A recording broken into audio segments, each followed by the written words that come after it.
আলহামদুলিল্লাহ, আরও একটি ভিডিও। আজকে অনেক দিন পর ছাদের উপরে আসছি আপনাদেরকে একটু দেখানোর জন্য আমার ছাদের উপর যে গাছগুলো আছে সেগুলোর কি অবস্থা, এবং আমার যে ছোট্ট কুশারের গাছ লাগানো হয়েছিল সেটা দেখতে পাচ্ছেন অনেক বড় হয়ে গেছে। আর এই পাশে একদমই ছোট একটা আঙ্গুরের গাছ লাগিয়েছিলাম অনেক দিন আগে, সেটা আপনারা জানেন, সেটা এখন অনেক বড় হয়ে গেছে। আর এখন প্রথম যে ড্রাগনের ফুল আসছিল সেইগুলো ড্রাগন খাওয়া শেষ। এখন যে ড্রাগনগুলো দেখতে পাচ্ছেন এইগুলো হচ্ছে পরে যেই বর্ষার পরে যে একটা মূল আবার আসে আমার, মানে দুইবার ড্রাগন ধরে, সেই দুইবারের একবার খাওয়া শেষ, এখন লাস্ট বার। এখানে অনেক কটা ড্রাগনের ফুল দেখতে পাচ্ছেন আপনারা, মুকুলে যেই পাশে এইটা এই এই ফুল ফুটছে ড্রাগনের। আর এই পাশে হচ্ছে অনেক কয়টা ফুল আসছে ড্রাগনের।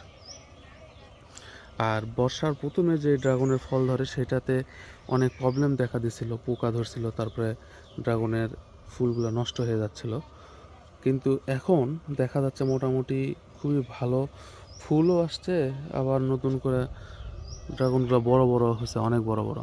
এই যে ফুল, ড্রাগনের ফুল বিশাল বড় একটা ফুল হয়, আর ফুলের গোড়া থেকেই ড্রাগন হয়, অনেকেই জানেন না হয়তো। আর এই ড্রাগন খাওয়ার পর সম্পূর্ণ যত গাছ আছে ড্রাগনের সবগুলো একবারে কেটে নতুন করে আবার লাগানো হবে। আর এই পাশে যে এই গাছে তো অনেক কয়টা ফুল আসছে, যেটা প্রথমবার ড্রাগন ধরার যেটা তখন ধরছিল না, পরে মানে দুইবার ধরার কথা, লাস্ট বার ফুল আসছে অনেক কয়টা।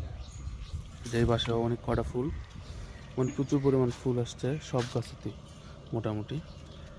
এই যে এই গাছে তো ফুল আসছে, মানে প্রত্যেকটা গাছেই ফুল আসছে। আলহামদুলিল্লাহ, খুবই ভালো লাগছে যে এত সুন্দর ফুল আসছে। আর ভিডিওটি আজ এই পর্যন্তই। সবাই ভালো থাকবেন, সুস্থ থাকবেন। আল্লাহ হাফেজ।